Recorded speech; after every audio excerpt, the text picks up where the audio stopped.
Great. Okay, so let me introduce Sebastian. Sebastian, he will be our instructor today. So, as always, hopefully, we will have a lot of fun. We will try to get into all, of the new techniques regarding virtual production and VFX AI. And actually, we will have a lot of fun producing hands on the Santa Monica studio this Friday and Saturday. As I said before, Friday we will operate and we will learn hands on all the techniques and we will play with all the toys in the studio. And after we understand everything, what I want to do that's really, really fun is to produce something on Saturday, to make a real, case scenario where we can do like maybe it can be, as I said, a music video. So we will have a lot of fun and we will go all through the complete workflow and process of virtual production so we can have an amazing finished product at the end of this workshop. Okay. So welcome, Sebastian. Thank you, Sebastian. Hi there, guys. Let me know if you can hear me. We Yes. hear you just Oh, fine. perfect. Okay, guys. So today we're gonna be seeing mainly the basics of what's virtual production, comparing it with green screen solutions, hybrid solutions, and going a little bit in deep in how it works, how the LED wall works, how the brain bar works, everything. So yeah, um, let's start. So yeah, green screen and LED volumes and virtual production are they're usually, people when they talk about green screen, they say like, oh, virtual production is the new thing that is going to replace it. But I think the best way to see it is that virtual production is just like a new tool, right? It's new, but it's just another tool you can incorporate for your production. So yeah, uh, if we go back a little bit and we talk about green screen, it's basically you have a green background, or sometimes it's blue. We choose green color because it's the color that is like further away from the skin tone in humans. That way you don't get like mixed up with the skin tones. We have a pre-production planning. When it comes to green screen, you gotta like visualize mentally on like in storyboards how is it gonna be, how are you going to record everything. And when you're on set, even though you can have a like actual physical props, most of the sets is going to be pretty much green. This causes like a problem with actors because they're basically in a green box trying to understand where to look at, what to do. It's kind of like an imaginary thing, you can say. And we got some problems when we talk about green screen. We got the green spill. If you put an actor or anything in a green room, you're gonna have all that light of all that green color light bounce on his skin and his face and body, and this gets worse. You cannot use transparent objects, or when you try to do a um, car process shot, you're going to have green reflecting all over the windows of the car or any kind of major asset that has a lot of reflections. You have to put anchors, trackers, markers. That way, in post production, you can pretty much track every single piece of the environment. You can know the location. We also capture HDRIs. Those are for light references. Then we start in post production. We basically do the chroma keying. We start doing the masking of the subject. and we start removing the actual green background and replacing it with After Effects, new DaVinci Resolve. We start replacing the background, the green background. We have to do also match move and point cloud generation depending on the complexity of the tracking that we need. And a lot of times when we do green screen, we end up doing rotoscoping, even though new tools like Mocha AI are becoming really, really good to do the masking. For you, they have really improved a lot. They do automatic masking for almost everything. But even in those cases, a lot of times you're gonna end up doing rotoscoping manually. You're gonna end up going in pretty much frame by frame and repainting, remasking everything, dealing with the stuff like the hair strands. You gotta get in and pretty much deal with the fine artifacts. Even though we have AI and neural networks to do it, you still need to rotoscope a lot of times. So yeah, then it's just compositing. You can use Nuke or After Effects or DaVinci for this. It's to integrate really the actor and the background and make it cohesive, together. And then we got the usual final color grading. And in this step, you usually also try to hide some of the green spill you have in the actors or in the objects you're dealing with.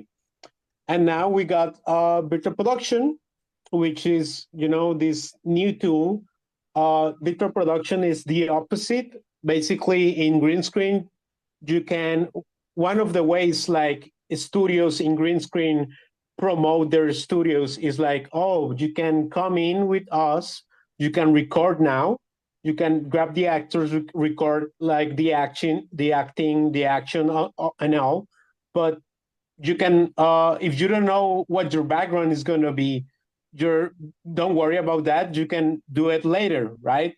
That's one of the you can say benefits of green screen, because you can think later on if you want the desert to be red, or if you want them in Mars or whatever. You can think later on. But this causes a problem because it's heavy in post production, and this increments the cost pretty quickly. So in virtual production, we first do the environments, we first do the backgrounds, and then we record it. So it's pretty much like doing the opposite thing. So yeah, in virtual production, we first come in, the client comes in and they tell us, you know what, I need for example, in Train Dreams, they told us, you know what, I need a forest fire. And they send us some references of the forest they were recording on at the time. And we had to look through our library of assets, of 3D assets, and look for the most similar forest we had. And then they told us, you know what, we want that forest to be set on fire. So we came in and we throw in some fire plates, some fire simulations into the environment. And now we got our forest that looks like the real forest they were recording on, but we got fire on it. So before recording, what we do is pretty much mapping the volume. We gotta map it out. We gotta make a digital twin in Unreal Engine. And then we record, and this is the IC-VFX camera, in-camera VFX. In this part, we're already recording, you got the background, and what you see on your image, that's the final pixel. After that, you can do some composite and some minor color grading and whatnot. But in general, what you already see, it's what you get. So instead of being heavy on post productions, you can have full control and full flexibility on set and change on set. So yeah, the benefits are like the same LED walls give us the illumination. So a lot of times you end up using little to no DMX lights or RE lights to light up the scene, and you can have transparent objects on LED volumes. You can also have, for example, in Mandalorian, a classic example is the helmet of the guy, of the protagonist in Mandalorian. He has a reflective helmet. That's the way the character was designed to. So recording this guy on a green screen environment, it's pretty hard. It's pretty difficult. It's going to need a lot of rotoscoping for those reflections, those green reflection in the helmet. And when it comes to virtual production, you can just have it, and it's not going to give you pretty much any problem. So yeah, when we're recording, the actual background is moving with us. Where we move the camera, the full stream is going to move with us. So if you have a 3D background, yeah, you're basically going to get the perspective to match. And we also get a full control of the environment. You're going to see these guys in the last 2 days when we are on set, on studio. You guys are going to ask, like, oh, what if we change the lighting? And we're going to change it. We're going to change it pretty quickly. And that's one of the benefits of video production. You can make these quick decisions live on set when you are recording. You can, I don't know, just try new lighting or new positions or new compositions for the scene, or move the rocks around, or move the environment completely. And that's a hell of a benefit. This is one of the case studies we have, one of the examples we did. Let me see if I can mute it. Yeah. This was a music video we did for Lanny Gardner. As you can see in the video, let me move it. Sorry. It's not letting me. Right there. Okay. So all through the video, you guys are gonna see how we have different lightings, and we have different like climate environments. So right now it's just like like kind of like a golden hour. It's getting dark, and you're gonna quickly see in the video how it's getting cloudy, and then the rain starts, and we got some rain going on, and then we also got a fire in the background, and just the setting changes completely, right? And that's a hell of a benefit. All this was recorded in a single day, in one single day. It wasn't even like the full day production, and we had the chance, like you have the opportunity to really change the environments a lot, to change the lighting, to decide live on set, makes those decisions quickly. And yeah, it just works. It's pretty fast. It's in real time. And it's great when it comes to quick, intensive productions.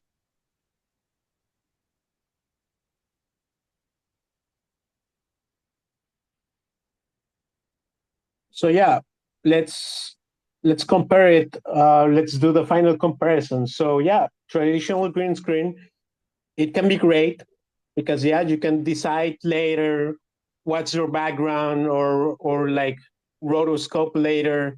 You can throw it to the end, right?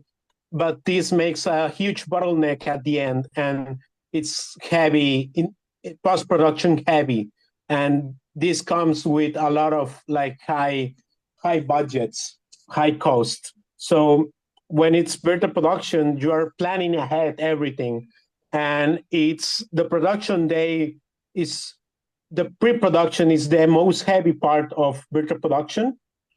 The production day, it's pretty easy, to be honest, because you plan everything ahead, everything is set up, the actors can, can see their surrounding.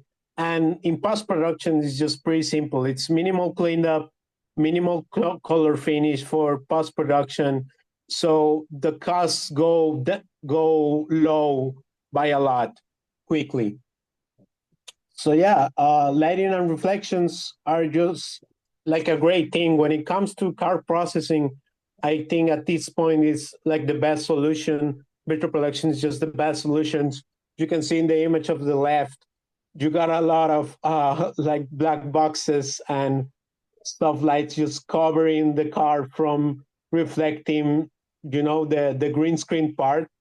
And on the right, you pretty much put on the car and that's it, right? So you don't have to put on flaps or anything to cover the car on the right. You just throw in the background and pretty much that's it. You save a lot of time on that. And for the actors, the experience is completely different for their performance. Uh, Being on a green screen set is pretty hard for the actors. It's they don't really even know like the context they are on. It's hard for them to imagine it. And we got in Train Dreams we actually got the word from Felicity Jones talking about how easy it is when it comes to acting on a LED volume. So yeah, let me know, guys, if you can hear the video. No, I think maybe you should reshare it with audio. Yeah. Let me change the share screen.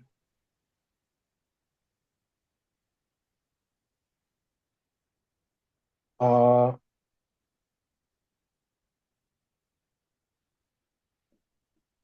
uh, can you hear it now?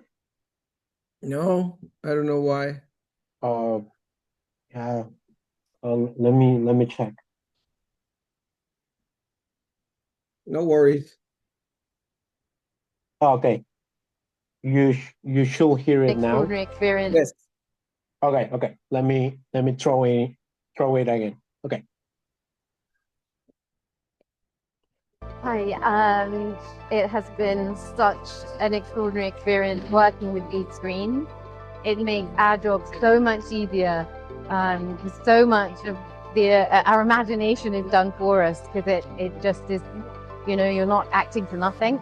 So it's been such a tremendous experience, and I think the effect is going to look fantastic with the finished film for Train Dreams.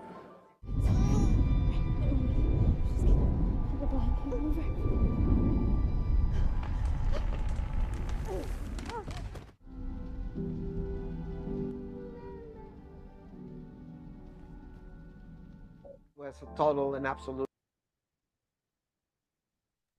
So yeah, that's Felicity Jones giving us her feedback on, acting with a LED volume. It's really easier to act when you can actually see what's your context, what you're actually seeing, to react to it. It's interactive in a way. So that's great. Let's talk about like case studies, right? When it comes to green screen, one of the biggest productions ever, it's pretty much Avengers Endgame. If you see the behind the scenes of Avengers, it's pretty much it's just some actors, they sometimes don't even have like suits or like the actual final clothes. It's just people standing on a big, huge green room. That's pretty much it.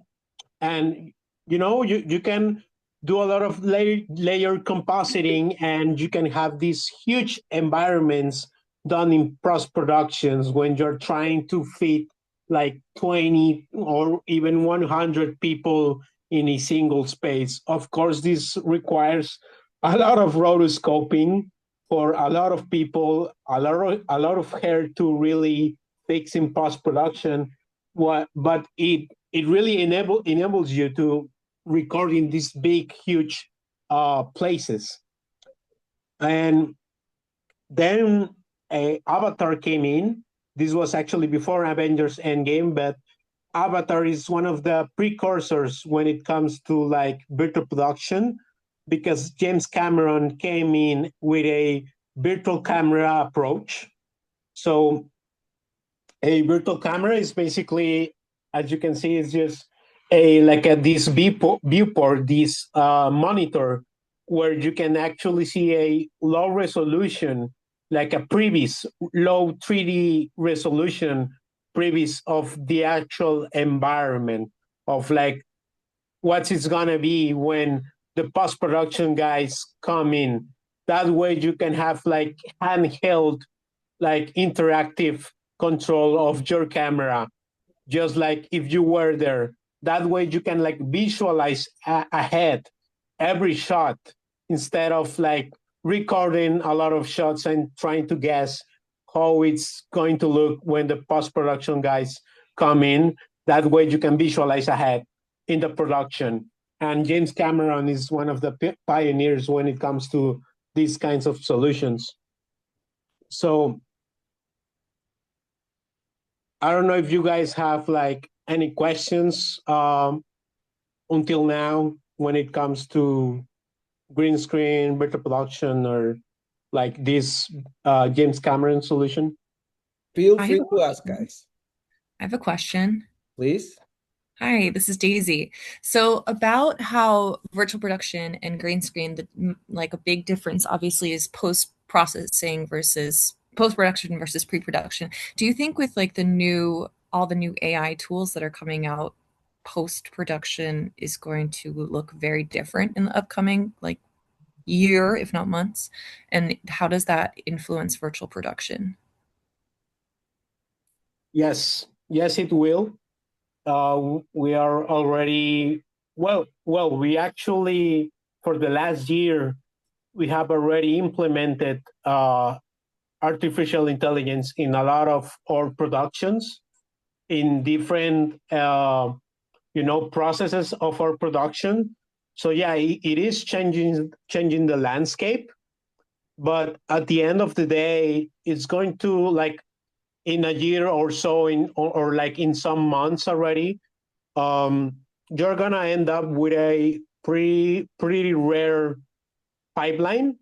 Like, you're gonna end up using maybe green screen, and then in another shot you're gonna end up using virtual production, and for other few things you're gonna end up using artificial intelligence. So I think the best approach is to use like a all productions workflow, right? Like hybrid workflow of like every tool you got now. You got green screen, you got virtual production, you got AI, you got all these tools together, coming together to make the best of your production, pretty much.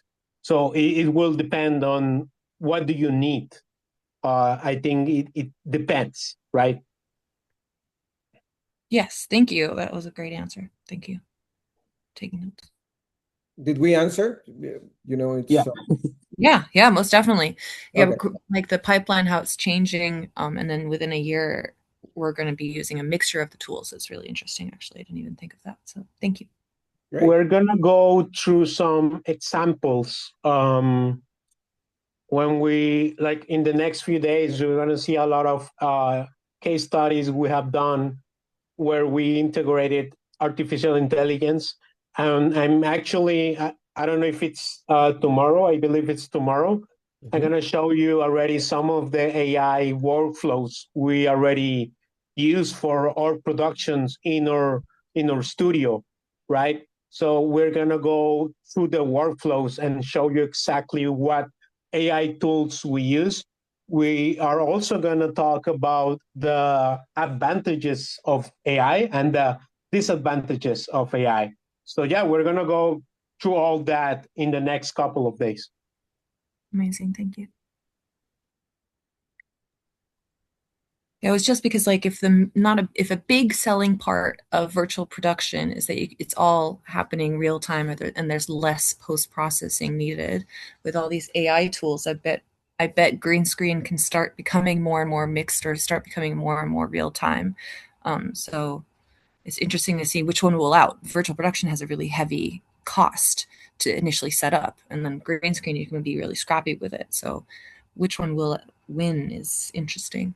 Yeah, actually, Daisy, fortunately, everything is converging now.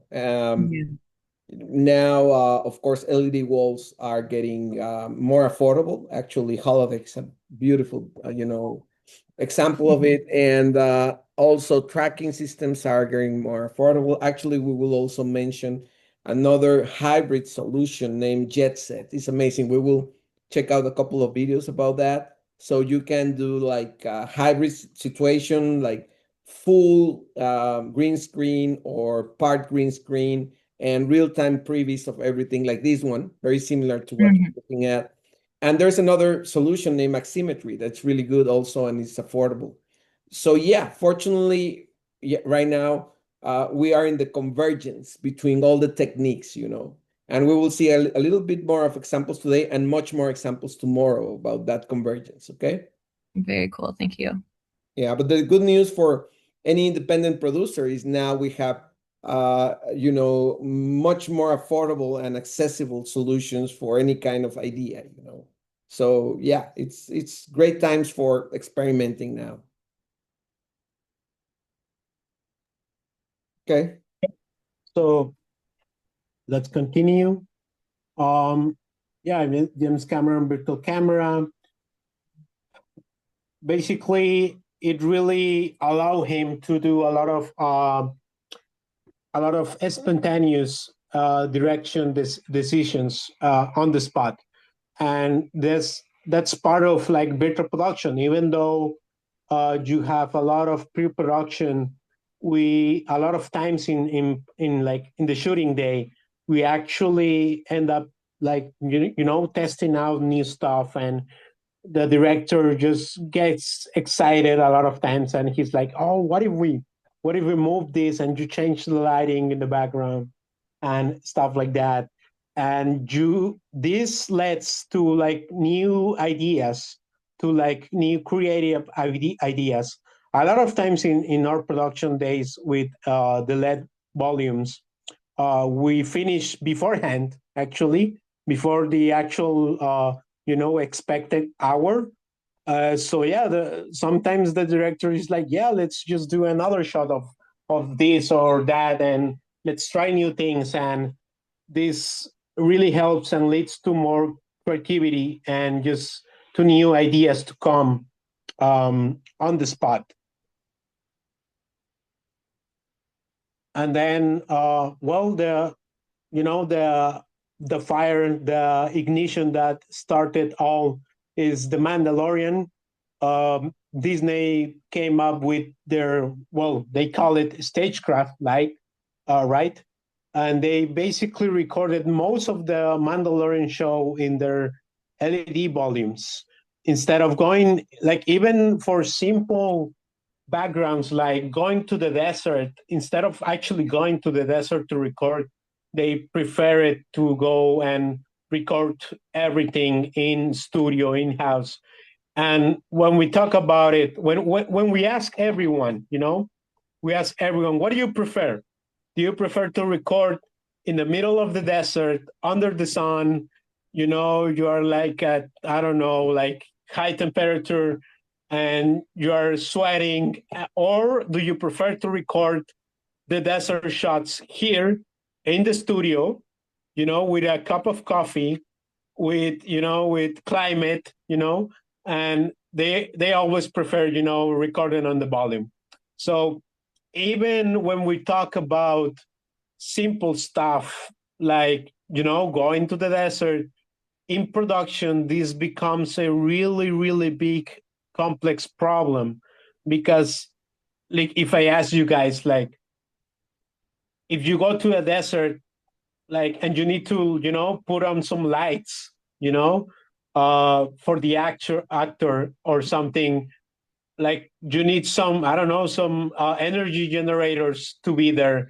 You need a lot of, cars to go with the crew, and you need to, I don't know, also take care of whatever is in the desert and put on some sunscreen on your body, and everything just becomes really, really heavy. even for like a simple task as recording in the desert. Even if you live next to a desert, this becomes a major problem in production. And you gotta, bring food to the desert and make sure the food doesn't rot or something. So every single thing just becomes a problem.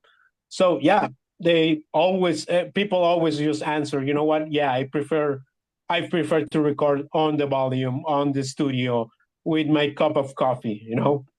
Um, yeah, so the Mandalorian was the pioneer when it comes to virtual production. They developed it pretty much all the workflow from the ground up, and they did it successfully. It's one of the best Star Wars series to date, and yeah, it saved a lot of money and production cost when it comes to like post production. So yeah, they ask right now, the future most likely is going to be hybrid VFX workflows, right? It's not about like oh, green screen is the worst and LED volumes, or it's not about that, and it's not about fighting over what's better. It's about what's better for the shot you're working at the moment. Maybe for the shot you need for your movie, maybe you actually are pretty good with green screen. Maybe that's the best option for one shot, and maybe for another shot the best option is going to be virtual production. And maybe sometimes it's just better to go to the actual place, right? It's going to depend a lot on the shot by shot you need. And when they come with us, we ask the people, the productions, the directors for a storyboard, and we review every single shot of the storyboard, and we tell them, depending on the composition, on the needs for the specific shots, we tell them, this maybe is better with green screen. This is better with After Effects to fix it in post. This is better with a virtual production wall. Or maybe you can even use both. In a lot of productions, you can even have an LED volume, and you can have some parts in green screen on the background, so you can replace them later. So yeah, a really good example I like, it's the Eternaut. This was shot, I believe, this was shot in Argentina, right, Gabriel? It's Argentinian. It's an Argentinian series. Yeah, so it's a great series. I recommend you check it out. Like, really well in all aspects. Argentina has some great movies and series in general. And I think this is one of the best examples I can give you guys when I talk about like hybrid workflows, like using what's best for your shot. Let me share the audio.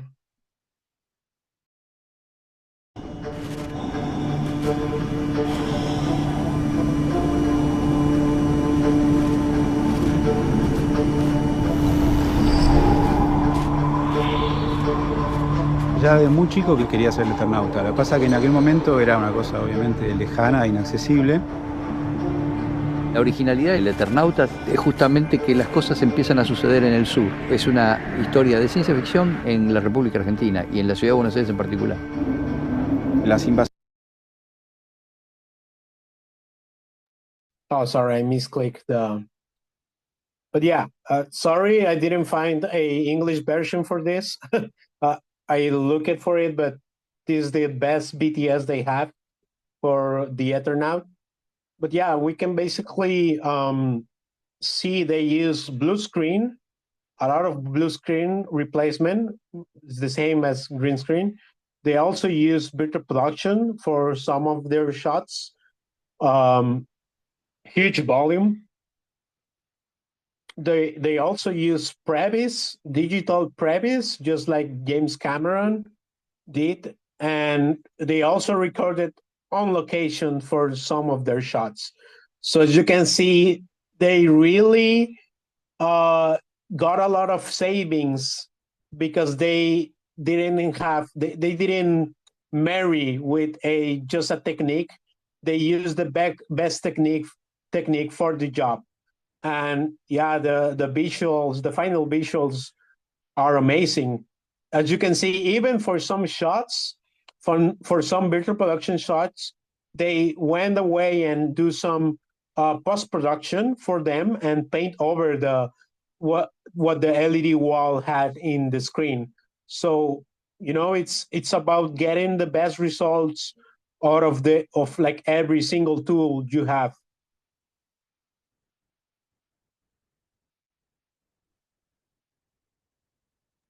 Yeah, and also allow me to add that, of course, because you asked that, Daisy, that was a really, really interesting question. You can enhance what you have with AI, of course.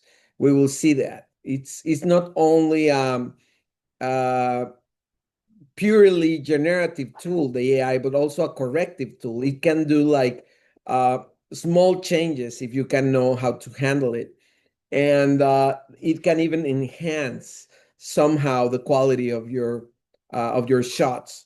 So as Sebastian said, fortunately now we have several tools to enhance the production, to use the advantages of virtual production and then enhance those advantages with AI tools. So yeah, we are living in amazing times regarding that.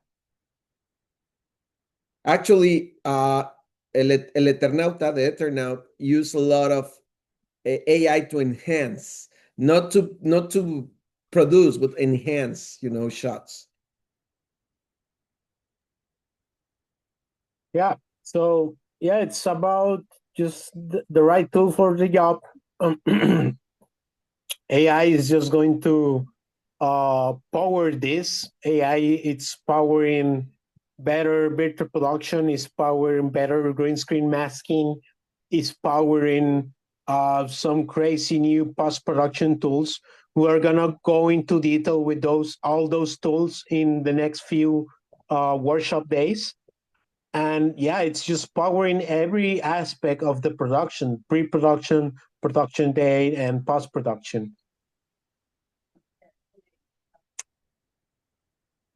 So let's pause a little bit, and I don't know if you guys have any questions so far regarding anything, how it works. We're gonna go more into virtual production.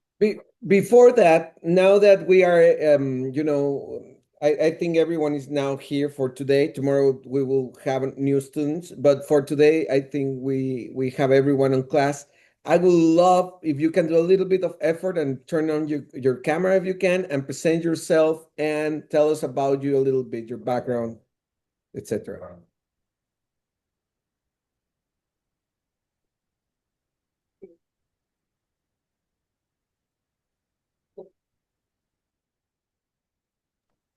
Thank you, guys. Thank you, Paul. Thank you, Stephen. Thank you, Mike.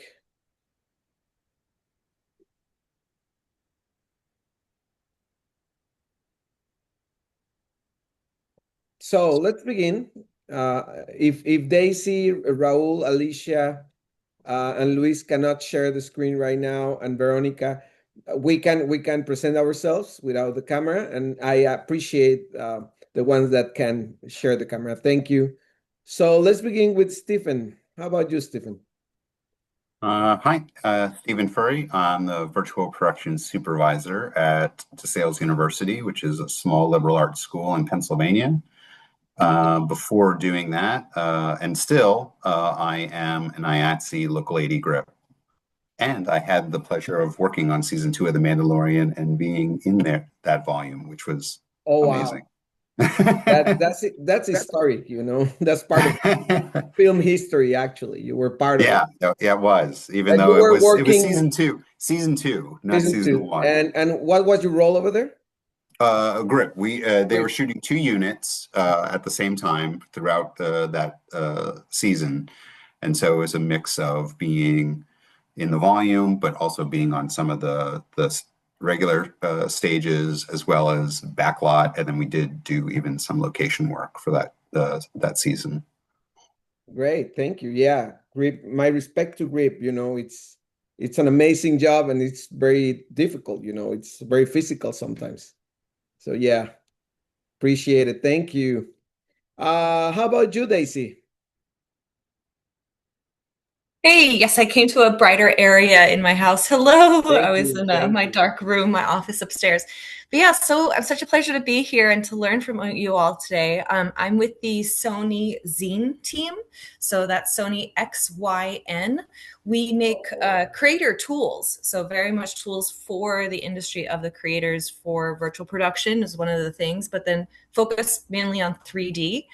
So 3D, Unity, Unreal, those kind of softwares. And we have all kinds of plugins and fun tools and hardware, of course. The Sony has amazing hardware. So it's this big group that has come together out of like R&D and display and engineering that is now just focused on 3D content creation. Oh, and yeah, I'm here to learn about virtual production. great, great. Yeah, I recall two events with you guys. I think I think it was Seattle and the Unreal Fest. Yeah. When you announced or you promote the mocap system, very affordable, pretty affordable, around 300 ish, and it was awesome.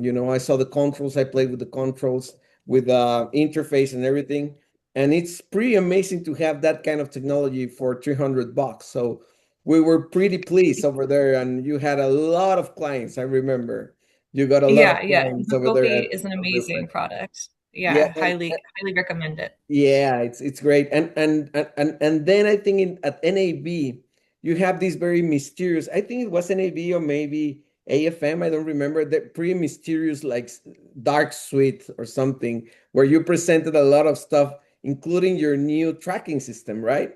The camera tracking.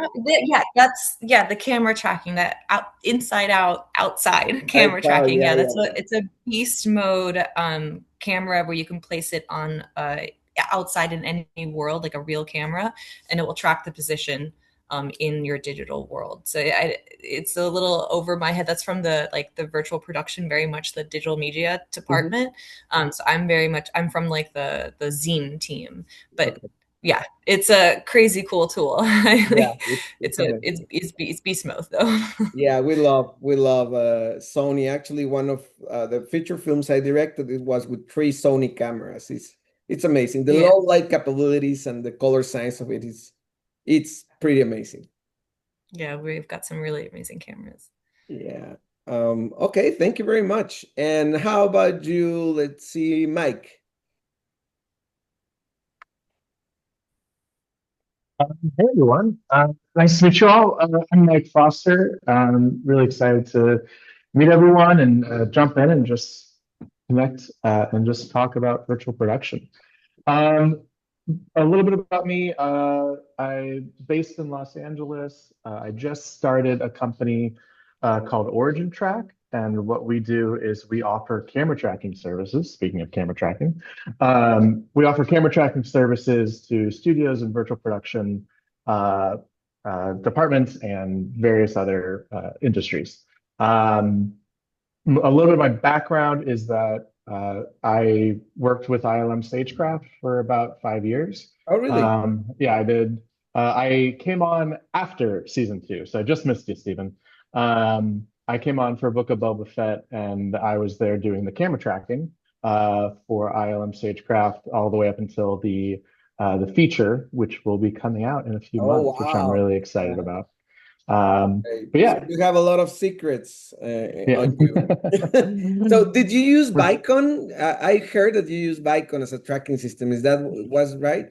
Yes, that is correct. So season 1, a lot of the publicity photos from season 1, if you look at them, they actually have OptiTrack OptiTrack, cameras. yeah. So a lot of folks think that we use OptiTrack, but actually season 1 used OptiTrack cameras.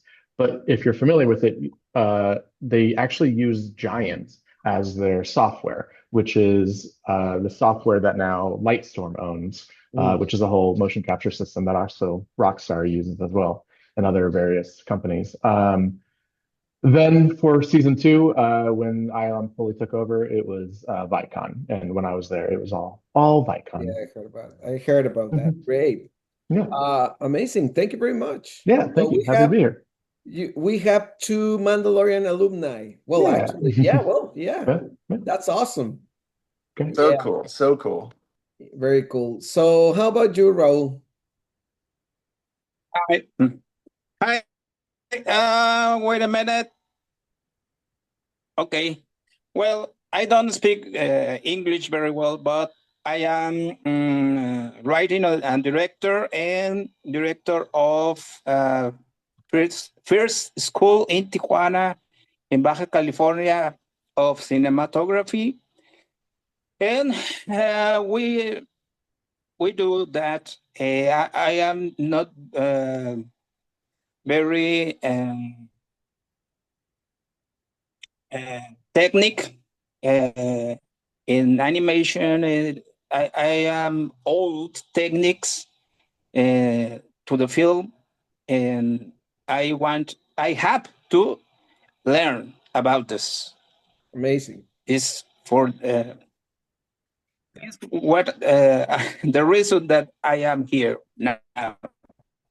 Great, Raul. If you need any help, let me know. Of course, I can translate any concept. You can ask in Spanish, no problem. Thank you very much, Gabriel. And we will answer both in Spanish and English if you have any questions, okay? Great. Thank you, bro. How about Alicia? Are you there, Alicia? Hi. Hello. I'm just like mostly like director. I was like very interested in trying to understand what virtual production was, and so that's why like when I attended the first little workshop, I was like, oh, this is interesting, and I wanted to get more into understanding what it's all about because I've only ever seen like on The Mandalorian, but I didn't really understand how that worked. Excellent. Thank you very much. How about you, Veronica?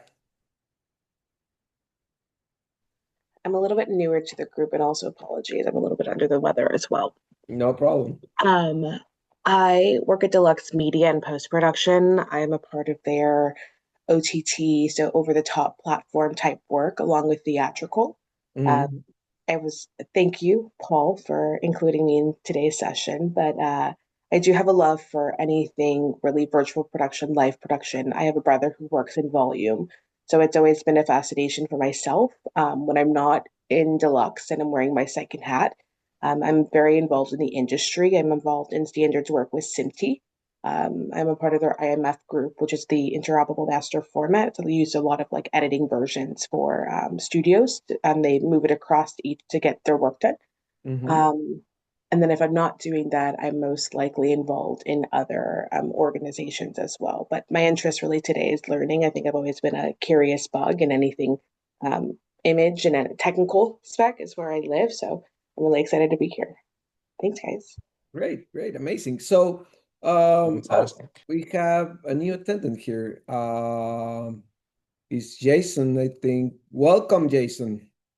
We are presenting ourselves. We're in the middle of the session, and we are in a little break introducing ourselves, Jason.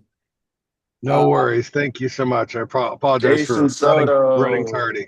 Hello, brother. Hey there. I'm taking this from the car, which is why my video's off. But there you go. Hey everybody. Hi. Thank you very much, Jason. Can you introduce yourself? Yeah, absolutely. Absolutely. My name is Jason Soto. I am the vice president of in-game production and fan experience for the WNBA Las Vegas Aces, are three-time champions here in Las Vegas, Nevada. Prior to going back into corporate life, I owned a production company that specialized in virtual production. Oh, really? And oversaw the Series A investment in View Studios. We invested $10 million into View Studios back in 2021, and helped them grow and build, studios. Which then we built a large 40,000 square foot studio with a rather large volume here in Las Vegas, J-shaped volume here in Las Vegas. And I've had the opportunity to shoot everything from Super Bowl commercials and feature films with Mark Wahlberg to, music videos with high profile people, and do a lot of also immersive entertainment for big brands during the conventions, right? Sony, Google, HTC, AWS, all that. Wow. And then worked on the production in the cloud initiative with AWS and Jack Winzinger and that whole group. With a lot of, how do we bring that whole workflow and pipeline, obviously, directly into the cloud. And then prior to that, a broadcast guy and a data center guy on the engineering side for building CDNs for a lot of the old school networks, Akamai and Vivix and NBC and stuff.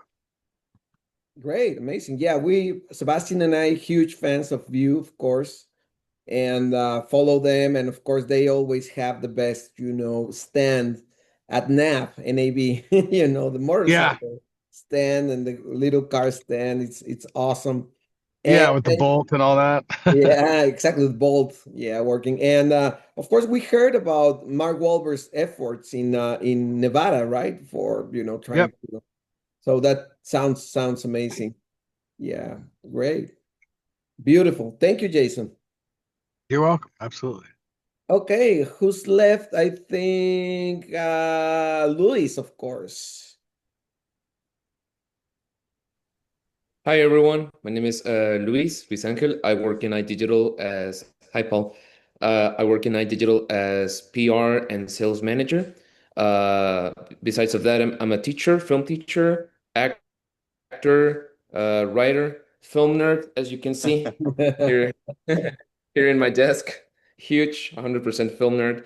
And I'm really excited for getting to meet everyone, getting to know people from every background, from every standpoint from the industry. It's really amazing, and the reason that I work as in camera as also behind camera is because I like to get to know part of the business, but I like the all the acting part of it. And guess what? Today, finally, I heard from a real true source. I shot a movie 3 years ago called Gringo Hunters, and the movie that I shot 3 years ago, it's getting released this year. I just heard it from my head. Right on. Yeah. Awesome.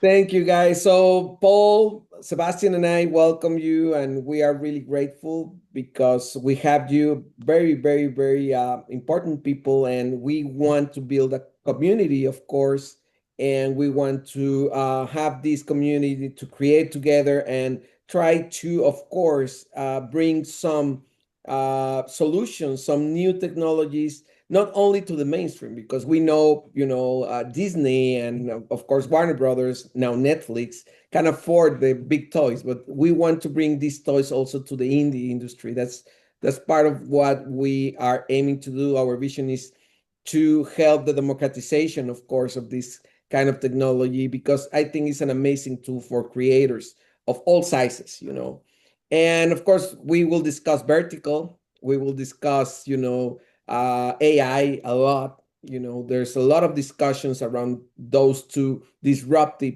trends, and some, yeah, of course, controversies around them. Pros and cons, as always. New technologies comes with a lot of discussion, of course. So enjoy, and let's. Let me add, I wanted to add something in here, Yeah, Gabriel. please. Just that, and one of the thing too is we love to have fun.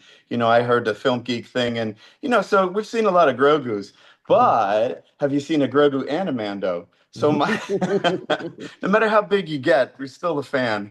I love that we have some amazing people that have worked on. I mean, I know everyone in the room, so I'm really excited to see you. It's wonderful to have you here, and this is exactly when we started the Academy, that this is what we were dreaming of, a place where friends could come and share. We're all, you're all experts in your domain and in your area, and we want to share and work together, create together. And then part of what we say is pay it forward, We'll do a lot of fellowship programs where we're all working with students, which is really cool to hear. There's different teachers in this room. And yeah, just thrilled that you're all here. I know this is a good group. This is amazing who's here. And then I would just say one last thing. I'm in the Bay Area, so this is probably where the Ewoks would have lived to further my Star Wars love. So welcome, everyone. So excited you're here. Thank you very much. So let's keep going. And how about Q&As? Did you think about any Q&As before we go to part 2 of this day? Any questions? Okay, so let's keep going. Thank you. Okay, so let's move on. Now we're going to talk about the hardware stack. We're gonna explain the basics of every part of a LED volume, virtual production LED volume, from the wall to the server brain bar, the LED processor, the camera tracking. We're gonna go like further onto this as we go on the workshop in the next few days.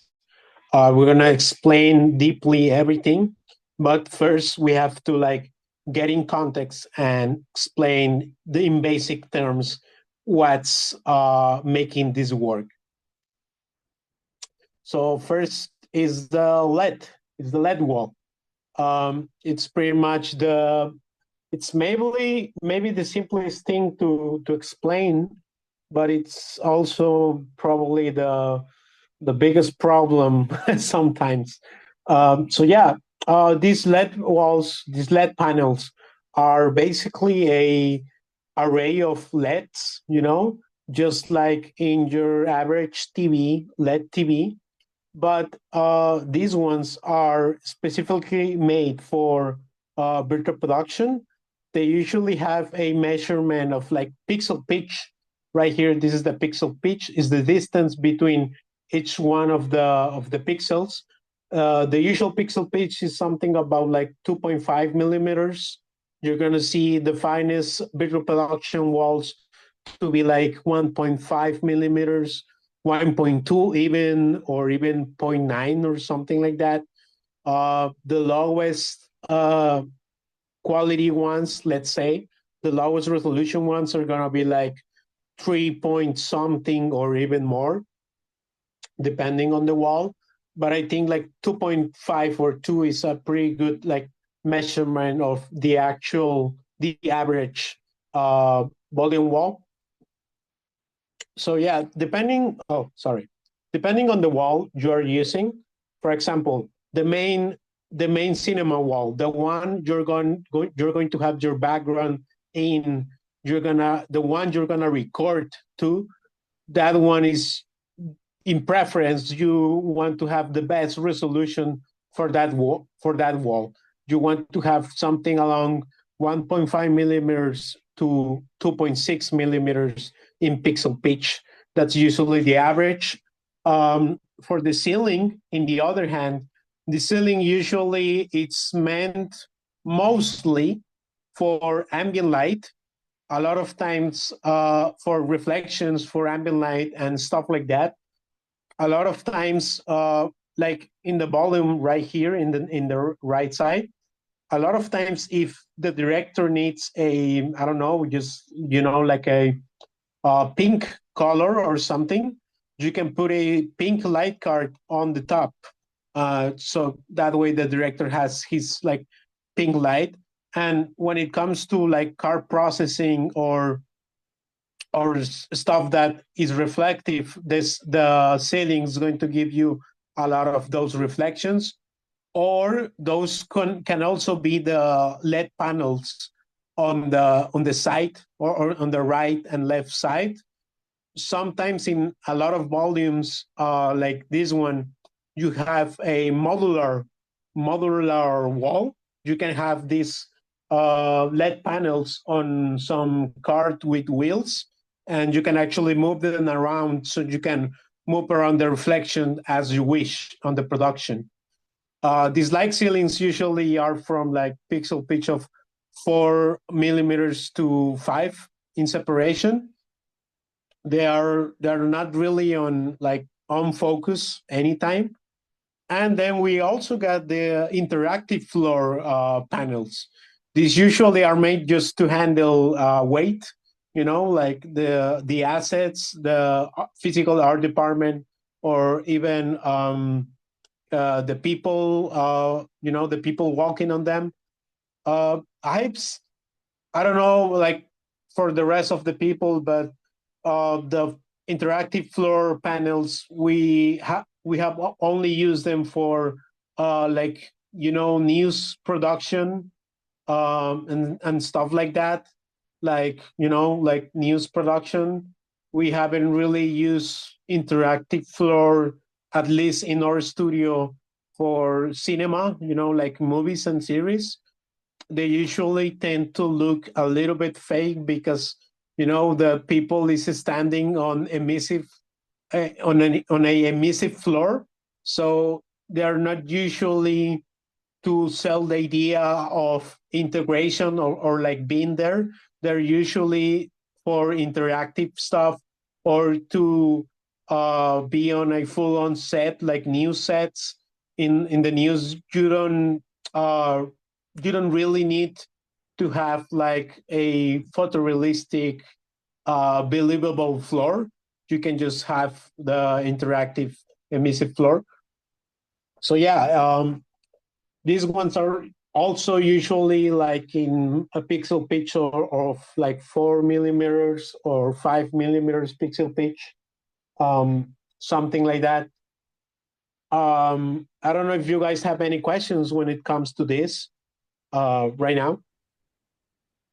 I just wanted to add that, so I'm co-owner of Holodeck LED, and so we do, outdoor, indoor, virtual production would be my specialty in building studios, but definitely the trend is making those studios more integrated for immersive broadcast, live events, corporate events. We see the studios building and using a lot of these as add-ons, and that becomes a big part of the business plan. I just want to throw that out there. Great. Yeah, broadcasting, I think, is the main use for the interactive floor and stuff like that. Also concerts. I totally forgot. Concerts are a big thing when it comes to LED walls. They really use them a lot. They also have some interactive stuff going on in some of the concerts, and well, that's amazing. And I think those are the ones that use the most, like the interactive floor and stuff like that. So let's move on. This is one of the biggest LED volumes we have worked on. This is Trilogy Studios in Dallas, Fort Worth, Texas. It's really, really great. Probably the biggest studio I have been personally in. And they got a great studio going on right now with 3 volumes. This is the biggest one. You can fit like 3 buses right there. You can fit a lot of cars right there. We help them. Basically simulate the studio. We help them previs it with Blender and Unreal Engine. And we also have provided a lot of content for them for a lot of productions. The video you saw of like Lonnie Gardner, the music video that was recorded right here. All the desert background was pretty much a LED wall. Now, when it comes to LED walls or virtual production, usually what you want to have is the LED wall. You want to have the LED wall a little bit out of focus, just a little bit blurred out, so you don't actually run into moire or all kind of stuff. In some productions, in some instances, we have had directors that have actually kind of like focus in the LED wall because they really wanted to make the background shine. In but that makes, some problems and hiccups. I think it's possible, but in the most use cases, and most of the time, 99% of the time, you're gonna have most likely the background in autofocus a little bit. So yeah, what's the difference between these kind of panels and the Samsung TVs you buy in the mall? Well, it's not only about the pitch size. Samsung TVs have like way lower pixel pitch size than the ones we deal in virtual production, but the ones we deal in virtual production have a way higher refresh rate. Because when you try to grab a camera, any kind of camera, and record your phone even, and you try to record the TV, a lot of times you're gonna see the classic lines on your TV when you're recording a video or when you're taking photos. So these LED volume panels are made for high refresh rates. This is to try to eliminate completely the flicker. They are also high on nits. They're pretty bright. If you grab any of these LED volumes and you try 100% brightness, you're gonna go blind with that. They're really, really bright. We gotta remember that a lot of these panels companies were coming from the concert stages, and for outside stuff you need really, really bright panels. But when it comes to virtual production, these really bright panels help to recreate that outdoor setting. If you try to record it's sun in a background in a sunny day, you want those panels to be really bright. At least in our side, we have barely used all the brightness of the LED panels.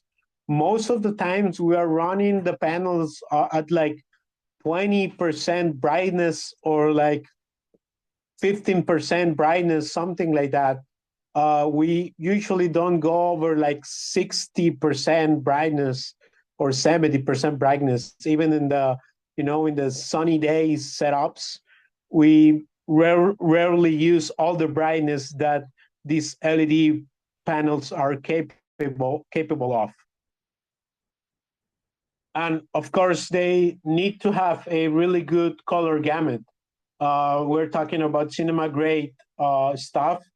They really have to nail the whites, the blues, the reds, the greens. Every single color has to be on point. They usually in fabric, they usually calibrate them, and you can also recalibrate them when you arrive, when the LED panels arrive. So yeah, they have to have the colors on point, as we are trying the best to recreate real life visuals in these panels, where they have to have really decent and standard DICP3 or Rec 2020 color, and they have to be over 8 bits of depth color for these panels. So yeah, let's talk about the different panels we have. We have RAW. RAW is like the, I don't know, the Ferrari or something of these panels. From what I look for on, they use this in The Mandalorian and The Batman. Let me know, guys, if that's correct, because I wasn't there. So yeah, RAW, it's like the premium standard, the gold standard, let's say. And they offer usually the best panels, but those are also the most expensive panels. I haven't had the opportunity to really use them, apart from the expos in NAB or stuff like that, because they're really, really expensive. And then we got like Epson, which is a more economic option. They have really great panels. The studio you see here in Trilogy, this studio right here, It's made of full Epson panels. It's great. They got great service, great color, and they're cheaper than Raw. But we also have Aoro. Aoro is like a step up when it comes to comparing to Epson. From our experience, they also got like this mini LED technology, and yeah, they're a great option. Also, the studio in Bosler Studios where we recorded Train Dreams, those panels are Aoro panels. And then we got Sony. I think Sony is doing a really amazing stuff when it comes to virtual production solutions. You can use a Sony Venice, for example, and they got this whole ecosystem going on. Oh, let me Daisy. Woo.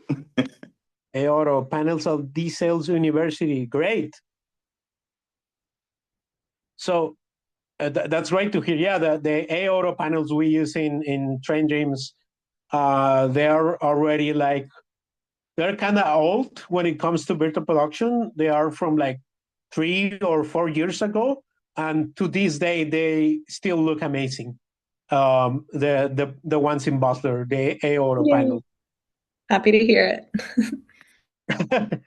So yeah, when it comes to Sony, I think they have a whole ecosystem when it comes to like virtual production workflows. They got the panels, they got the camera, they got a plugin for the camera and the panels. They got a Unreal Engine plugin when it comes to, controlling stuff. They got this whole ecosystem made entirely by Sony for virtual production, and it's great, but it's also a premium contender. If you want to buy it, you most likely want to buy their whole ecosystem. It is great. We also saw their tracking solution inside out, tracking solution. It's a great tracking solution from what we saw at NAB. I think it was the last year. But yeah, they're a premium solution. I cannot say they're like cheap comparing to like Epson or Holodeck or other panels, but they do offer the whole ecosystem if you are into that. And they have great solutions and calibration and great software for this. And we also have Holodeck. So yeah, Holodeck, it's also a great company when it comes to LED panels. I think we test them first like 2 years ago or something like that, Gabriel. Yeah, it's been like 2-3 years ago already that we saw Holodeck that they came in and started building virtual production panels. They got already really, really good solutions. Great. I wanted to add something in here. I think one of the cool things about this academy, is that we all come from different companies and that we travel together, right? We go to all the IBC in Amsterdam and ISE in Barcelona, and we're all together. Like at NYU, we used Row for our setup. And John and I, my partner at Holodeck, the Nation Star, which does 92% of the diodes, those little LED diodes that make up all these companies, bring us in to partner and collaborate with our engineers and sort of, so I think for us, it's really important that we celebrate every company's advances because there's plenty of room for all of us. And a lot of times it's, having been to our factories, Rose manufactured here and Holodeck is manufactured here. A lot of times it's the secret sauce that goes on top. But, for us, it's a Panta Black because we want to stop with reflectivity. It's important to us, and we have a high refresh, 153680 versus 7680, so you can shoot high speed all day long. But everyone has a workflow, and sometimes it'll be somebody who's used to that product. So all are amazing, great products. And I think that's a big part of what we want to make sure that we do. We share the love. and also, you know, we have some U.S. manufacturers here that we're working with, because all the components, they're coming from Taiwan, they're coming from Japan, and they're being assembled. And a lot of times there's a lot of opportunities, and for people who have students in the engineering side, on the manufacturing side, on the final assembly, on the creative thinking about which groups you're going to use. So there are so many opportunities for roles for our students and people that are involved in this. That's very, very exciting. Anyway, awesome description of everyone's products. Thank you, Paul. I think you guys were the first time I saw like some flexible PCB panels. Yeah, yeah. I think that's like that was 2-3 years ago already, and that was impressive when the first time I saw it. And it's interesting, our plug and play series, like the VJ podiums, we were a sponsor for Disguise, for the Disguise After Dark, and Snoop Dogg and crew is using them at We Play. And you know, that's what I was saying about the bringing some of these things in and using them in immersive situations, as these big volumes maybe weren't utilized, because as we first jumped into virtual production, we launched in with these huge studios, which are incredible. But with the advent of AI and being able to fix it in post, sometimes even having the tightest of pixel pitch isn't as necessary with being able to correct it. It's still fantastic to have your actors on camera, having it part of the world. You know, so all of those things come in integration. It's a really cool place to be in virtual production. That's great. You know, when something I can say, something Gabriel and I can say is that we had a lot of like indie productions here in Mexico that were with like generic panels, like just, you know, concert generic LED panels. Yeah. They are, you know, when you try those, you just want to go back to all these panels because we had some really rough times with those like generic low-end panels. Yeah. They are not made for cinema grade productions, and that's when you notice the value of all these companies really doing well in refresh rate, color depth, you know, all this stuff. We tried those panels. There's no comparison when it comes to that. Yeah, and the artists of iDigital, especially with Train Dreams, I mean, and blending old school techniques with high level virtual production, primo. Which is why everyone is like, we're all blessed to have this team leading with these courses. So you all rock and get it. Thank you. Thank you. So yeah, let's so now so yeah, you have a lot of options, you know, in the market. You can rent, you know, you can do rental, yeah, you can buy them.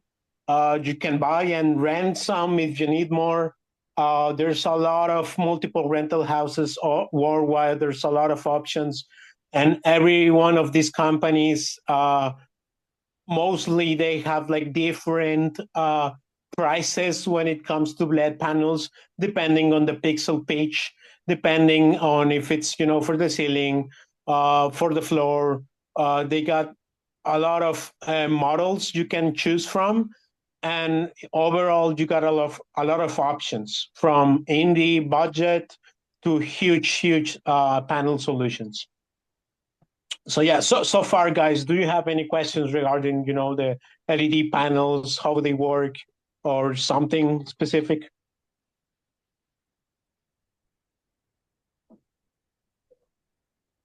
No questions? Okay, guys.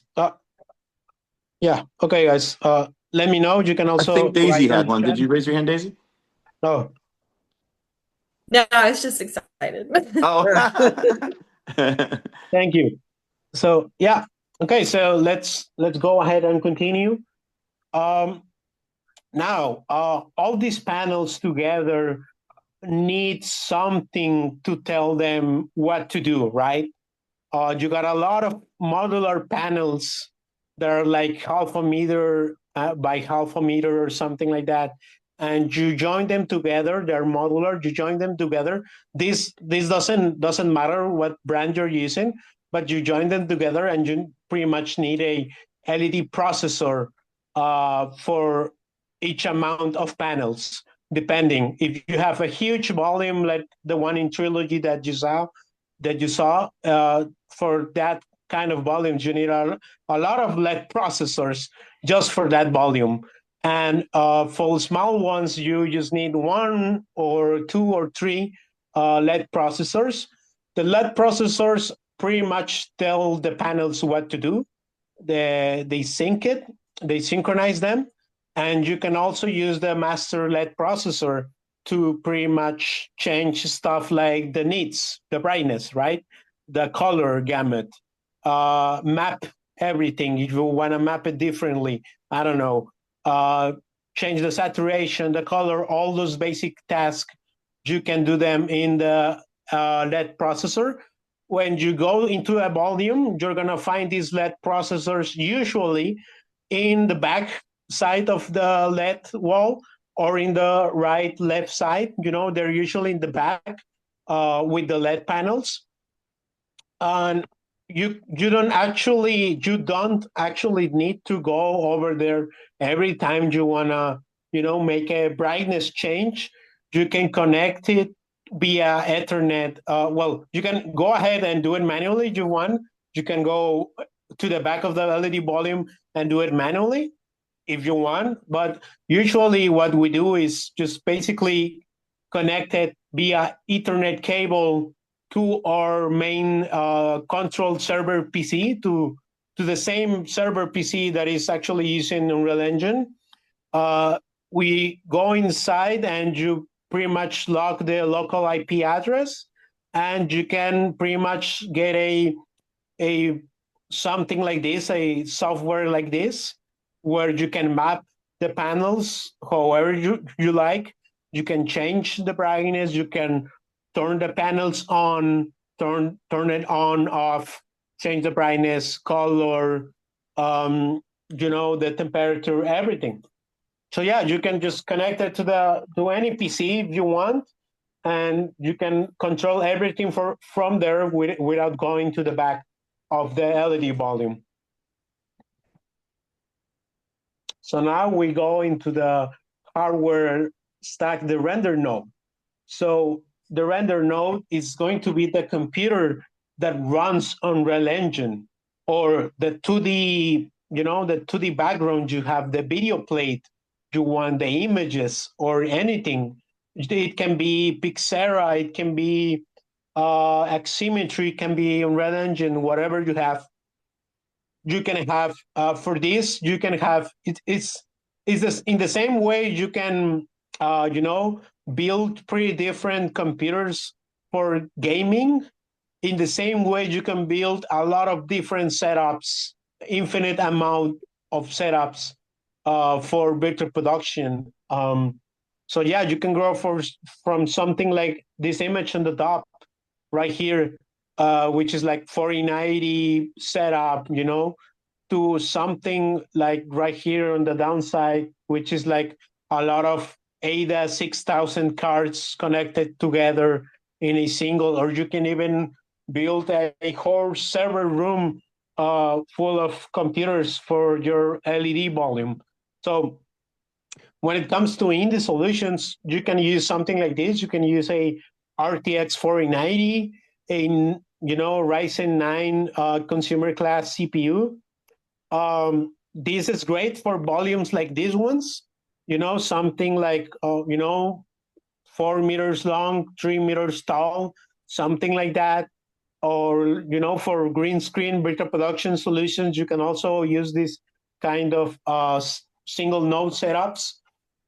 It's really great. We actually, when we started working in virtual production in the studio, we actually started with a simpler rig like this one. We started with a lower end, like 3080 RTX card, 16 gigabytes of RAM, something like that. So yeah, depending on what's your need, it's going to depend on the PC brain bar you have.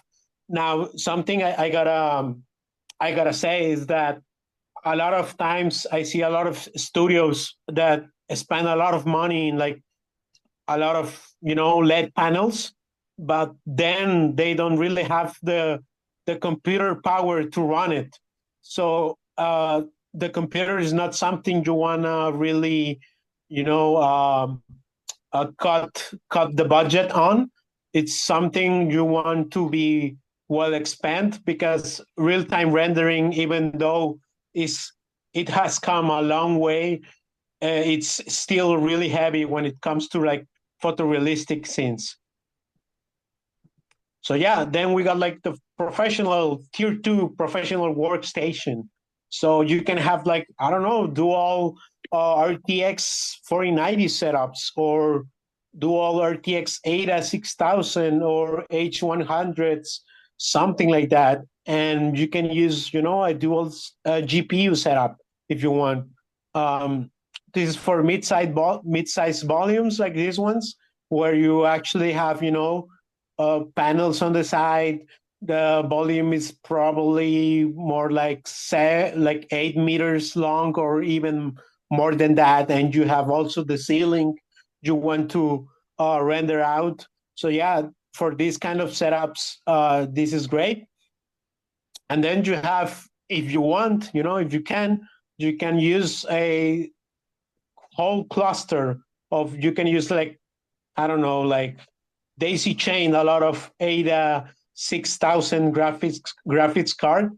That's the way it's managed in Trilogy Studios. They have like, I don't know what it was, like something like 12 or no, they have even more ADA 6000 graphics cards. They have like 12 or like 18 render nodes, something like that.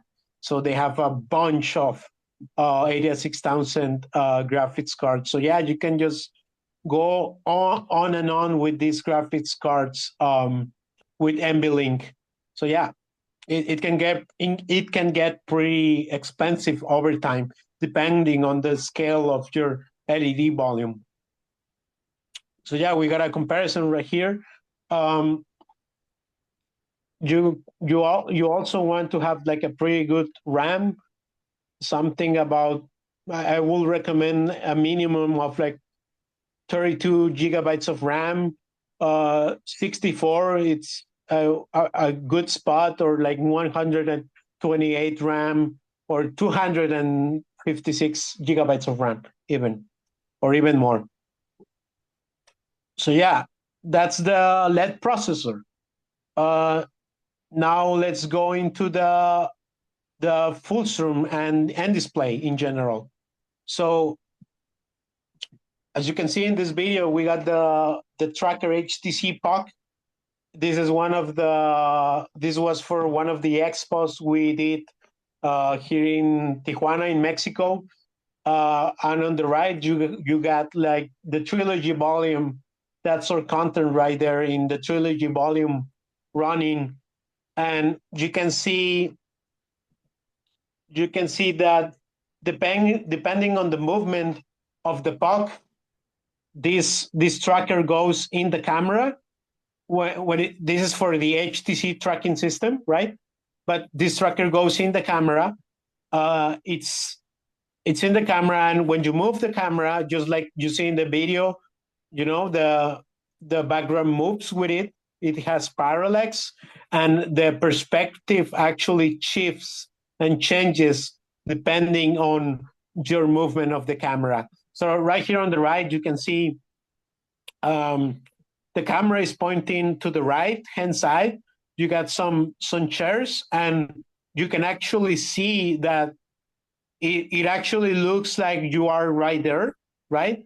It actually, the perspective actually changes according to the camera position and where it's looking at in the volume. So yeah, that way in virtual production, we have real perspectives and real, that feeling of like being there, and, the interactive part of it. So yeah, let's talk about a little bit of how the tracking works. So one of the basic things is like having 6 degrees of freedom in the tracking. Let's go back a little bit to the video you have here. As you can see, the HTC POG moves around, and we pretty much the POG has like a gyroscope and a accelerometer. That way, you can pretty much have those kind of information of left, right, up, down movements, C, Y, X, Y, Z movements. It's a good analogy I like to make is that you have pretty much a controller gyroscope. I don't know if you have played with any Xbox, PlayStation, or like Wii controller, where you can actually use your controller movement as a controller. You can actually drive in some games or make some stuff in other games and interact with it. And this is the same logic when it comes to the trackers, at least for the HTC One. It's the same logic. It's using a gyroscope and it's using an accelerometer. And I have a diagram right here. As you can see, this is the puck I was talking you guys about. This is the one you see in the video. I am moving around with my hand, and this one goes in the camera. It stays there, fixed in a fixed position in the camera, and and 2 base stations. You can say like 2 cameras are seeing the HTC tracker like every minute. Like they're recording, they're tracking his position in every pretty much each milliseconds, each frames. So yeah, they're using for this they use infrared cameras for the HTC base stations. Now that's just one kind of tracking solution, because we got like 2 different tracking solutions. We also have like hybrid solutions. We have the inside-out tracking. The inside-out tracking is pretty much the one you see here with the HTC example. You are looking from out to the inside, and with the outside in solutions, you're looking from the inside to the outside. So we have also used size Cinecraft solution, which is great. And this, in this case scenario, you also got something fixed on the camera, right? But this module, this tracking unit, is actually seen upwards, and it's actually based on the features on the roof or in the tracking points, the reflective star ceiling markers you put on. It's going to track its position depending on what he sees and depending on the parallax and the distance between the tracking unit and the stars relative to it. It needs to also be fixed on the camera. It's the same for this, but in this case, there's some camera looking at the star puck on the camera, and in this case, you are from the camera. This unit is looking outside of it. So every different, depending on the solution of tracking you got, is going to have its advantages and disadvantages. For example, the usual suspect of like virtual production when using the HTC Vive trackers, a lot of times, the grip comes in, or the actors even, or someone from the crew comes in and they block the HTC base stations. They block them, and depending on the position they are, and a lot of times we lose tracking because they're blocking or moving even the HTC base stations depending on the position they are. So yeah, you can have different problems. And when it comes to like this kind of solutions in size, you preferably need to have like a reflective star on the ceiling, so that way the tracking unit has something to see on the roof. So the problem with this is that if you come into a new studio, or if you need a pretty quick setup of tracking solution, you want to give it a time and actually install the reflective markers on the roof, or and that is not really quick, because you gotta put people on a tall spot. So yeah, we have different solutions. There's also the Sony solution we were talking a few moments back, where you guys have outside in and inside out tracking solution. I believe one of you guys say the name for, yeah, Ocellus. That's the name of the Sony hybrid tracking solution. So yeah, a lot of these tracking system are actually using, they offer you like both solutions depending on what you need, or even both at the same time. That way, even if someone is blocking the camera tracker, maybe you got other spots where the tracking is actually seeing and fixing its position too. So yeah, it's you right now you have a lot of hybrid solutions.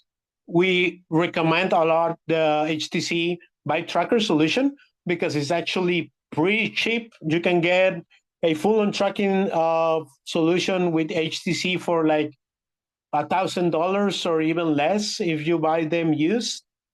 You can get 4 base stations. You can get the puck for around like $1,000 or less even. So yeah, it's a pretty cheap budget solution. And when it comes to Cinecraft size tracking solution, it goes around something like $20K or something like that for the tracking solution. And some other solutions like Stipe, they are great.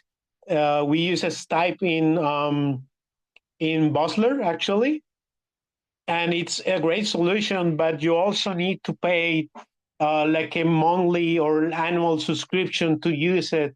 And even though it's a pretty great tracking solution, depending on what's your need, you're going to have really expensive options.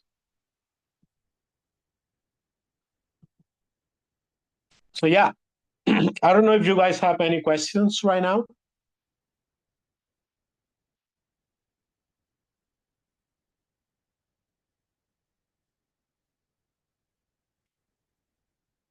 Okay, so let's continue. If you don't have any questions, you can also put the questions in the chat so we can answer it later, so you don't forget the questions. So yeah, let's go with it. So now you have the digital twin. Basically, every time you gotta set up a virtual production volume, the first thing you wanna do, this doesn't matter what kind of camera tracking system you're using, or whatever solution you have. Usually, what you need to do is to actually make a digital twin, a replica of your physical LED volume. You need to make it a digital version of it with the same measurements and all. There's multiple ways to do this, but the usual solution is just to count the LED panels and get a rough estimate of the volume. Let me show you. This is the Butler volume right here you're seeing. This is where we recorded the train dreams shots. And you can see right here, I got the actual project we use for train dreams. And you can see right here, you can see it side to side. I have a digital representation, a digital twin of the Butler volume. This is pretty much 101 digital representation of the volume ring bustler. It has the same width, height. It has the same amount of panels. So yeah, that's the first step when we come into a new virtual production volume. We pretty much do a 101 digital twin of the real physical thing inside Unreal Engine or inside Axisymmetry or any software that you're using to project stuff into the wall. So in the industry standard, when it comes to 3D stuff, is usually Unreal Engine. And the standard in Unreal Engine for projecting the images and mapping out the volume is NDisplay. NDisplay, it's basically this component I have here at the moment. This is NDisplay right here. I can go inside the blueprint. Let me see if I have it. Yeah, I have it right here. Sorry for the scale. I don't know what's going on with Unreal right now, but yeah, we have a pretty much a replica of the Bustler volume, and NDisplay manages all of this, manages the synchronization, manages part of a synchronization, manages the mapping. This way you can manage the mapping of the volume inside Unreal Engine. NDisplay is completely free. It comes with every Unreal Engine 5 version, even with the last Unreal Engine 4 versions. It's pretty much a plugin. You can go in Unreal and pretty much activate whenever you wish. It's completely free. It's usually the standard when it comes to mapping the volume in 3D in Unreal Engine. Depending on the solution you're using, if you're using Axisymmetry, for example, which is another way to project stuff and map it, you're gonna map it inside Axisymmetry. If you're using Pixera, you're gonna use Pixera for that. In this case, the gold standard for 3D elements, it's pretty much Unreal Engine, and it's pretty much NDisplay. So with NDisplay give us two things in the wall. It gives us the inner Fulcrum and the outer Fulcrum. Let me show you about it. So as you can see in these shots in Trilogy Studios, you can see there's a blue frame. This blue frame represents pretty much what the camera sees.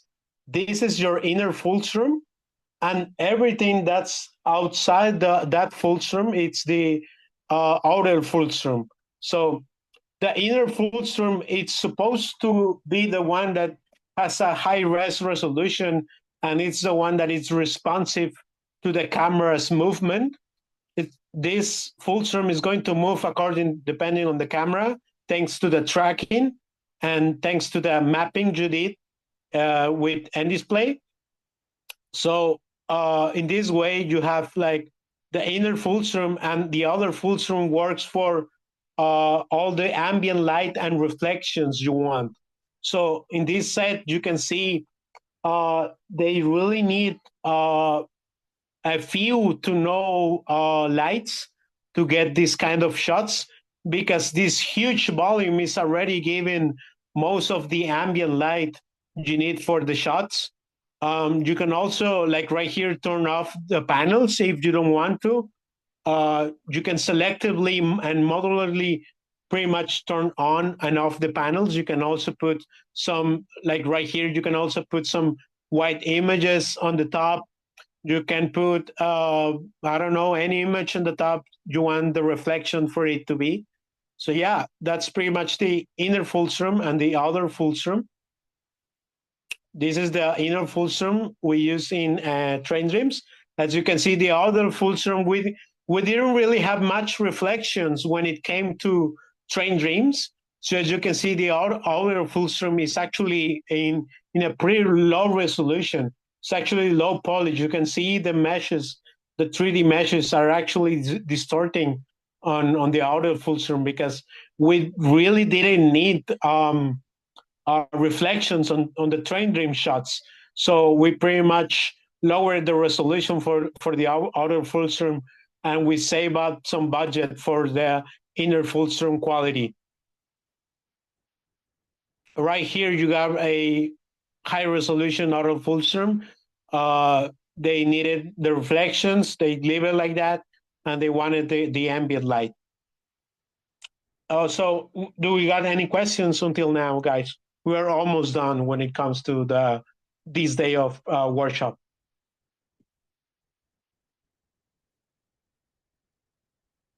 Okay, so no question. Thank you, guys. So let's go in, and for most of the small and medium volumes, you're gonna be really fine with a single renders single render node, like the one we talk about in the indie or in the tier 2 productions. You're gonna have pretty much the single render node. You're gonna have the LED connected to the LED processor, and that goes into your volume. And that's in simplified terms, that's going to be pretty much 8, and mostly. But when it comes to volumes like this one in Trilogy, as you can see, or the one in Bosler, we can actually go inside and display, and you can see we got a separation when it comes to each part of the screen. This is because each of these parts is being processed and rendered, but by a completely different computer. They are all connected to the same master node. They are all connected at the end to the same computer, but they each process a different part of the screen. This is made to get a lot of processing power in huge volumes, because if you have a single computer, a single GPU running something like this volume, you're not gonna get a good performance at all, even in like low quality Unreal Engine setups. So when it comes to really big volumes like Bosler, here in Bosler, we got 1, 2, 3, 4, 5, 6 nodes in total. So we got six computers connected to a master node. So we got a total of 7 computers connected to a master node, 6 computers, 6 render nodes, and a master node, which is 6 and 1. We got 7 computers in total, all connected to the LED processor, and all of these computers rendering a different part of your volume. In the case of the Trilogy Studio, which is way bigger than Bosler, maybe I'm mistaken on the amount of nodes, but this is just for representation, right? But they have something around like 18 nodes for the amount of computing power they need to really show in this huge volume.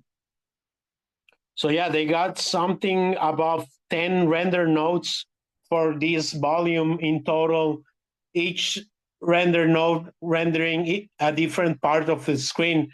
And then you sync everything with Genlock and with the master node. And you throw all that into the different LED processors. And then you have this cohesive and modular huge LED volume.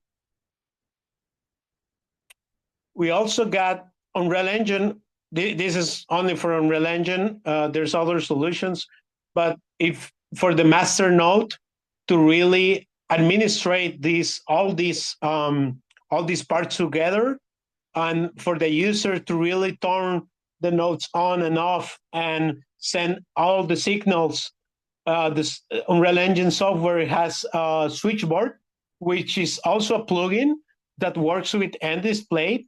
And in that way, we can have a bunch of nodes connected to a master node, to a single computer. And in that computer, you can pretty much have all the nodes connected, and you can turn it on, turn it off. You can start them at once. This is what handles in software the synchronization of the volume. This computer and this software, it's what's telling the rest of the computers what to do and when to do it. And this is the standard. Switchboard is pretty much the standard when it comes to Unreal Engine. I don't know if you guys have any questions regarding the switchboard. We're gonna go more into that in the upcoming days, especially on site. We're gonna be using NDisplay for the volume in Santa Monica, and I can show you guys the setup we have. I can also show you guys the setup we did for Bosler. I got also, I believe, a project of the setup we use at Trilogy Studios. So yeah, any questions regarding how the render nodes each connect with each other, let me know, guys. Any questions?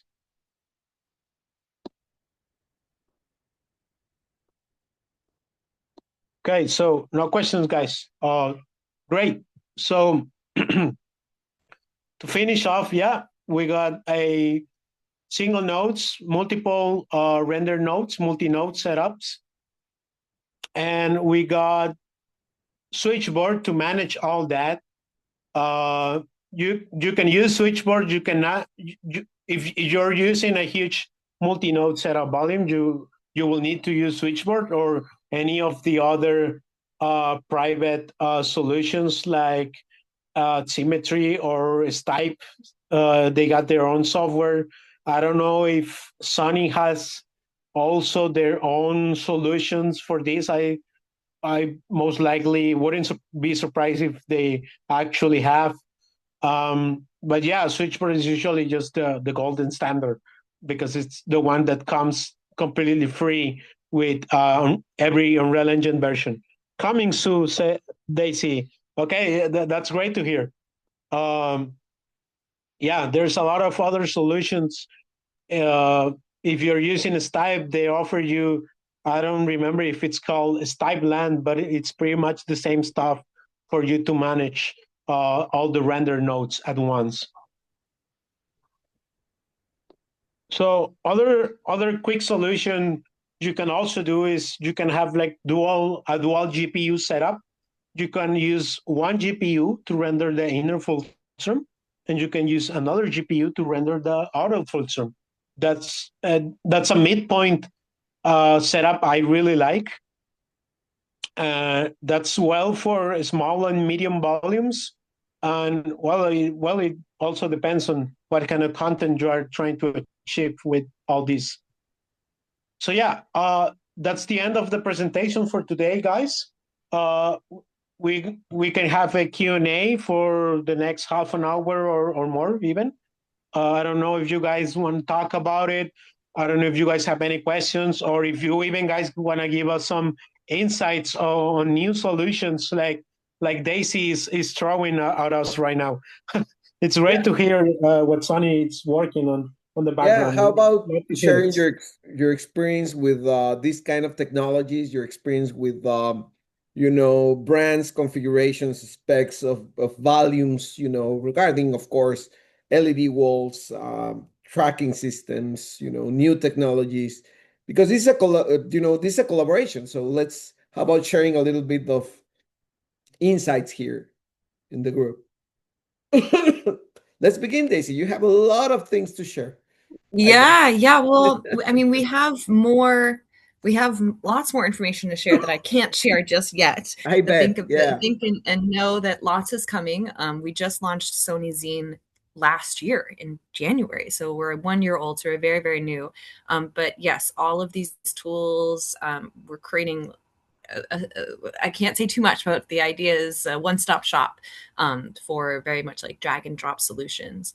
So it's exciting to see what happens. But my background is more in game development. I know Unity. I don't know Unreal, so I'm doing an Unreal course as well. But I've been in virtual reality gaming for the last 10 years. So I have a lot of a good track record there. If anybody on the team has any questions about VR specifically. But yeah, this is my first real insight into virtual production. Amazing. Thank you. Anyone else? Well, yeah, just following up on what she said. I didn't present myself, guys. But basically, I've been working on virtual production with Gabriel at iDigital for the last 3-4 years, something like that already.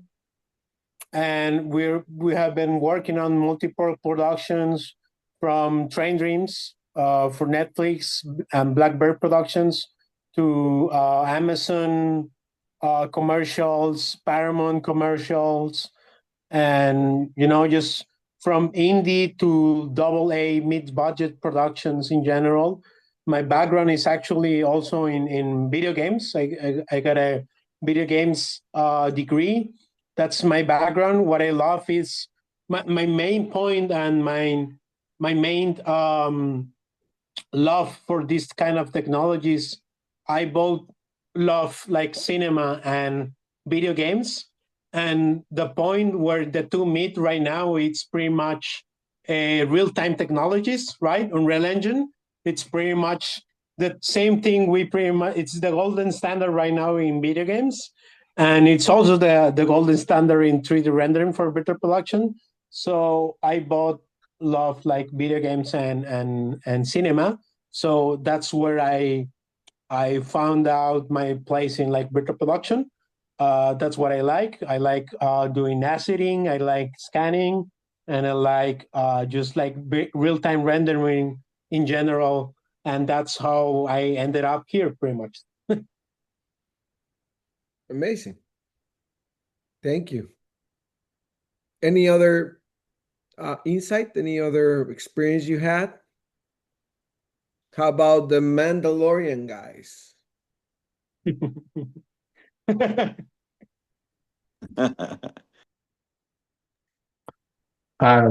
Yeah, so this has been a great presentation. I really appreciate it. And the insights have been wonderful, laying out everything. What I also want to add to it, and if anyone else wants to jump in, by all means, is the people aspect of virtual production. Virtual production is obviously, as we just watched, very technologically heavy and expensive. It's not easy to do. But I think something that makes virtual production successful, or makes a team successful, is the people aspect of it, is the actual integration within the crew. We're not trying to change traditional production. We're trying to just be another department, just like the art department, just like the props, the grips, the rigging, and we're all just working together. And so, as someone who works in virtual production, if you were ever on a shoot, something that I learned very quickly was, having those quick conversations at Crafty over a cup of coffee with the rigging team, or saying hi to someone who works on props, or someone in the art department, or really importantly, construction. When sets are moving into a volume, construction, those guys, those incredible people are busting their butt to get the decks perfectly right, because if the set dressing or if the construction is just off by a couple inches, well, on the day when you're shooting, your stage asset might be completely correct, or camera tracking might be completely correct, but because you didn't have that relationship with the construction team or the art department, you didn't know that everything shifted over by a foot. And now your floor extension, or that handrail that goes from practical to digital, is now completely off. And now everyone on the day is staring at the virtual production team. So, you know, as we all continue to learn about virtual production and jump into this crazy world, you know, talk to people on set. It's a very collaborative process, and it's just not just your team. Expand out and get to know all the incredible disciplines and the hardworking people that are on the crew. Yes, of course. Actually, now that you mentioned that, Mike, we have an EPK division also in the company. We're a production services company in general also. And the magic thing is that you can learn exactly when you are behind the scenes making of. It's a super, super exciting, super, it's beautiful because you get, you know, it's the only department that not only has access to all the departments, but it needs to have access. It's the obligation to have access to all the department and research about all the department, because what you are doing is a documentary about the beautiful work that people are doing. And it becomes so didactic because, of course, all the videos we saw about Mandalorian are making of behind the scenes videos, but you appreciate, as you said, the work of each and every one of the crew, and talking about grips, electrics, gaffers. It's a beautiful, it's a beautiful work, and that's why you make amazing friends on projects, because you leave a lot of experience together, and I think that's part of the magic. And virtual production becomes another technique that bonds another other perspectives, I think. So it's beautiful, it's amazing. Yeah, it is. Okay, guys, so I I was just think going to add, I met Mike at LDI, and it's a small world, so at a convention, and just fascinated with we had so much energy just in the camaraderie, right? And then we got to what everyone does, what we all do. So yeah, that was you all are brilliant. I love this room. That's all. Thank you, guys. So see you tomorrow. See you tomorrow, and let's keep learning a lot and participating and collaborating. And of course, we are pretty excited because I realize you're very interested in that part of moving down, let's say, or helping indie producers on the music video industries and the ad industries and other branches of entertainment, to learn and use the magic of virtual production, of course. So let's try to do that, and let's bring new techniques. And we will have a few surprises Friday and Saturday, because we will bring even anamorphic optics, so we can also experiment with anamorphic on set. So that's pretty cool. So yeah, I spoiled a surprise, but yeah, just for you to know. Okay, guys. Thank you very much. Thank you guys a lot. Thank you. Tomorrow. Later. See you tomorrow. Thank you. Bye-bye. Thanks. Nice meeting Good everyone. morning, guys. Nice meeting Bye-bye. everyone. Thank you. Bye. Good night. Thank you. Bye. Bye.